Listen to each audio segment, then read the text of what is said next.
Hello, everyone. Welcome to another episode of our English podcast Conversation for Beginners, where we help you improve your English step by step. I'm Jason, your host for today's episode, and I'm excited to have you all with us. Today, we're diving into a topic that's close to the heart of every beginner English learner: the best advice for beginners. Learning English can be challenging, but with the right guidance, it can also be fun and rewarding.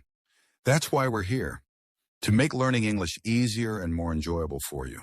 And I'm Sarah, your co-host. Hi, everyone. I'm thrilled to be here today to share some helpful tips and encouragement.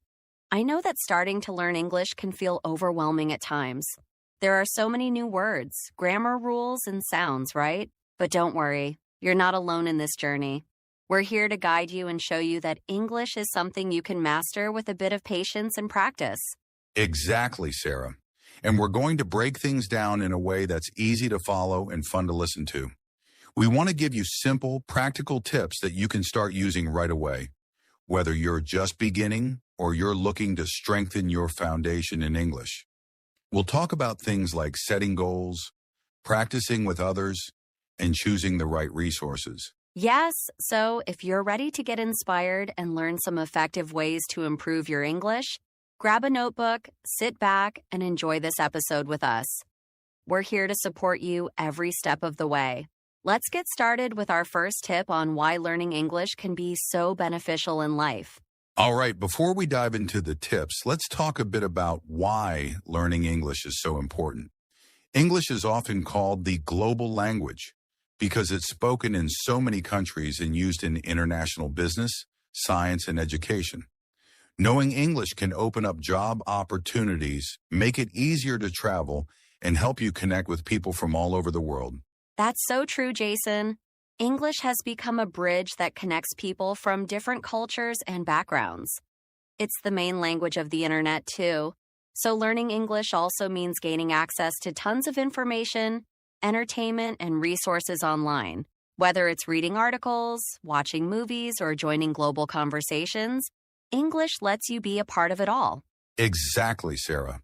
And for those of you listening, remember that every step you take in learning English is helping you build these amazing connections and skills.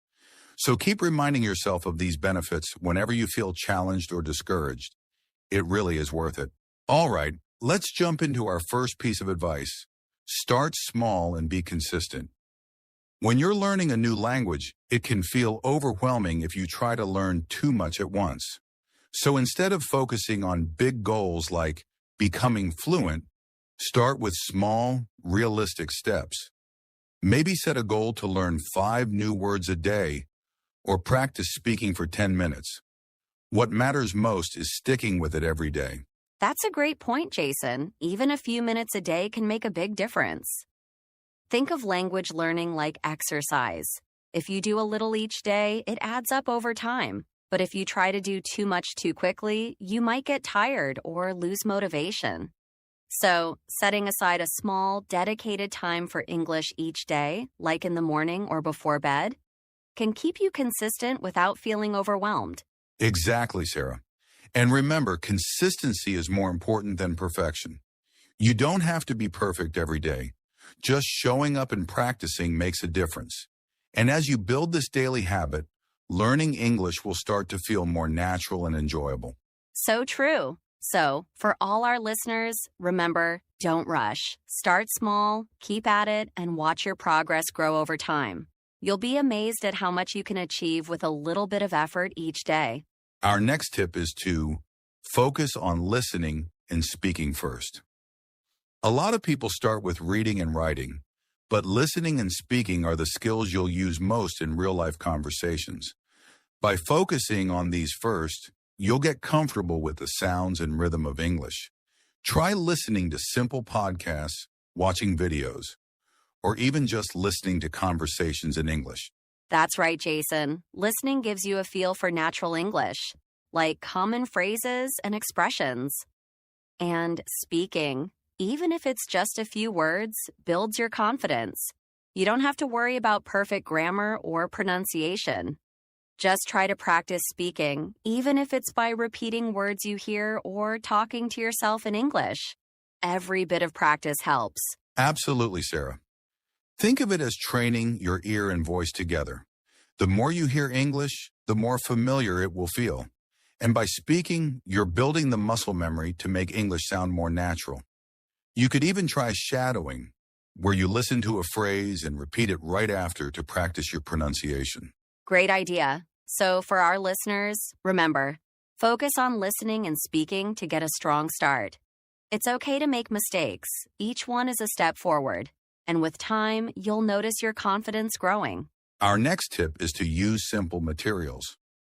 When you're just starting, it's tempting to dive into complex books or movies, but those can feel overwhelming. Instead, stick to beginner-friendly resources.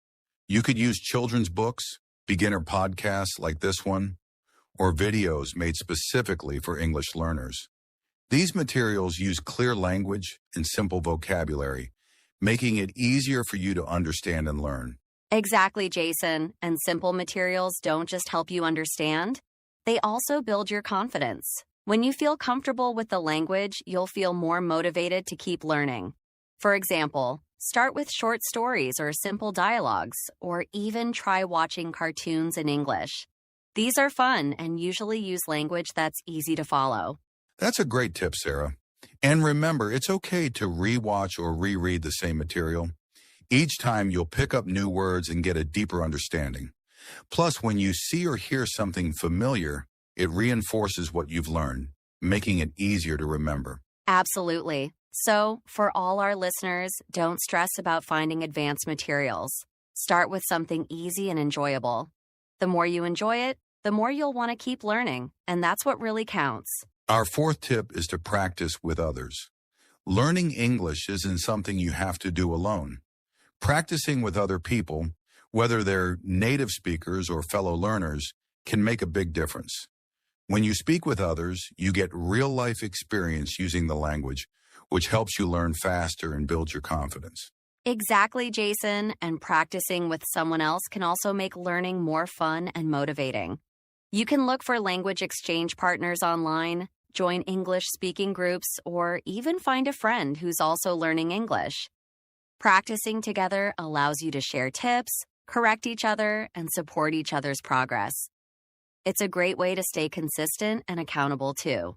And if finding a practice partner isn't easy, don't worry. You can still practice with yourself. For example, try recording yourself speaking English, or even just talking out loud to practice forming sentences. Or if you have friends who are interested in learning, you could set up a weekly video chat to practice together. That's a great idea, Jason. So for everyone listening, remember, practicing with others makes learning feel real. It's not just about learning words and grammar, it's about using English to communicate. So go ahead, reach out, and practice speaking as often as you can. Now, as we wrap up our tips, I want to share some encouragement. Learning a new language, like English, is a journey filled with ups and downs.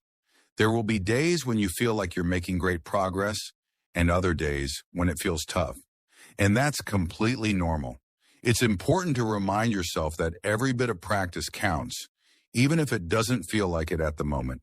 Absolutely, Jason. One of the best pieces of advice I can give you is to embrace your mistakes.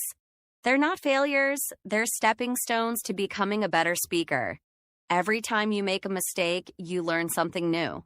So, don't be afraid to speak up, even if you're unsure. The more you practice, the more natural it will feel. That's such an important point, Sarah. Also, celebrate your progress no matter how small. Did you learn a new word today? Great. Did you have a conversation in English, even for just a minute? Awesome. Recognizing these small wins can boost your motivation and keep you excited about learning. So true. And remember to find joy in the process. Whether it's through music, movies, or conversations with friends, make your learning experience enjoyable. When you love what you're doing, it's easier to stay committed. So keep pushing forward, stay curious, and remember that we're here to support you on your English learning journey. As we wrap up today's episode, let's quickly recap the key points we discussed. We talked about the importance of starting small and being consistent, focusing on listening and speaking, using simple materials, and practicing with others. Each of these tips is designed to help you build a strong foundation in English and make your learning journey more enjoyable. That's right, Jason. Remember that learning English is not a race, it's a journey. Take your time, enjoy the process, and don't hesitate to seek help when you need it. The more you practice and immerse yourself in the language, the more confident you'll become. And every effort you make, no matter how small, contributes to your growth. Exactly, Sarah. And for our listeners, we want to thank you for joining us today. We hope you found these tips helpful and that they inspire you to keep moving forward in your English learning. Don't forget to subscribe to our channel for more tips, lessons, and conversations. Your journey doesn't end here. Yes, thank you so much for being with us. If you have any questions or topics you'd like us to cover in future episodes, feel free to reach out. We're excited to hear from you and support you along the way. Keep practicing, stay motivated, and remember, you're doing great. Take care, everyone. Until next time, happy learning.